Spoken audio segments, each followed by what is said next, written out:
So when it comes to B2B website design, there are some things that can be achieved quickly. There are low-hanging fruit, there are quick wins that you can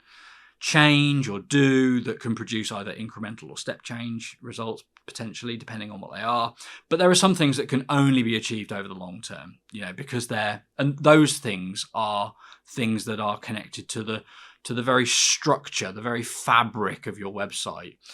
both in terms of its information architecture, how things are organized, what pages you have, where they exist in the site, what the customer journey is, but also through the design, the way your brand is applied, the way your pages are structured, the way your calls to action, are styled and placed, and how they operate. And so when we look at websites, we typically look at two aspects, which is what could be done incrementally to improve performance, and what would be possible or potentially possible if we were to re-strategize, frankly, this website and take the longer term path. When we look at websites,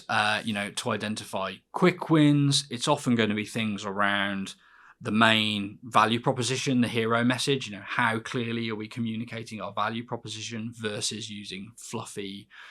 phrases filled with buzzwords. That's a simple quick win that most businesses can pull. It's easy to test, actually. I'd like to encourage businesses to test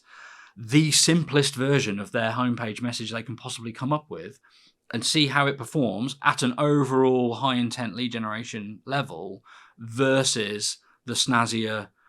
versions that are often there when we first look. Call to action language, let's replace contact us or get started with talk to sales, take a demo, etc., etc. Things that communicates the specific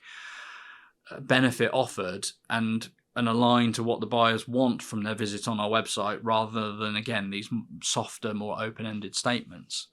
But if your website, doesn't have the structure and the pages that allow you to optimize for the terms, the keywords that buyers use when they're researching your category of solution, then you're in the land of long-term results, where you probably be advised to, essentially go back to the drawing board, do your research, and start with the creation of a new strategy for your website, which is a new information architecture, a new set of pages that you're going to need and want to create, new experiences you're going to want to offer, a sitemap that creates a customer journey that's intuitive and familiar to a buyer, and helps you make decisions on their behalf, so that your mega menu doesn't become a bloated, enormous, paralyzing monstrosity. And then think about how your brand informs your copy, your tone of voice, the messaging, but also your design, and gives you the time as well to assemble those screenshots that are sometimes hard to come by in the form that you need them, but can produce a big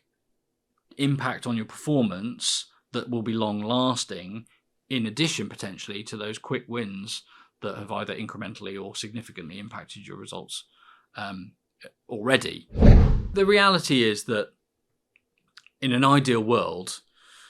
we would either always be in a position to take the long-term approach with our website, or we would have already done it and be in a position where we've reaped the rewards, and quick wins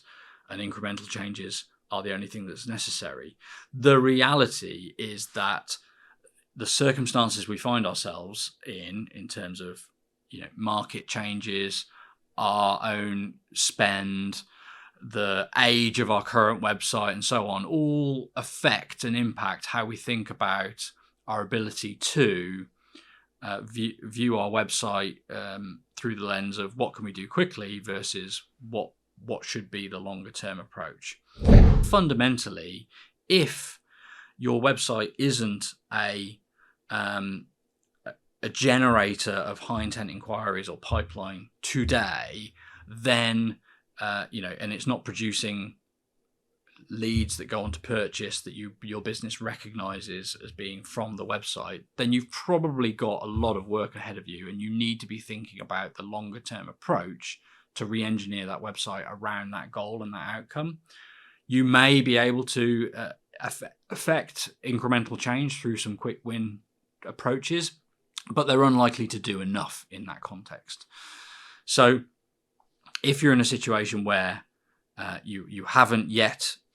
applied a long-term approach to your website to get a website that's optimized for pipeline generation, or the website that you have doesn't generate pipeline, then you want to be thinking fundamentally. Whereas if your website is generating pipeline and you've embraced some of the best practices and you've seen some of the success from a long-term mentality approach to re-engineering it around search, around buyer intent, around your personas needs and so on, then you probably want to be prioritizing incremental gains through small changes, through quick wins at that point in time. And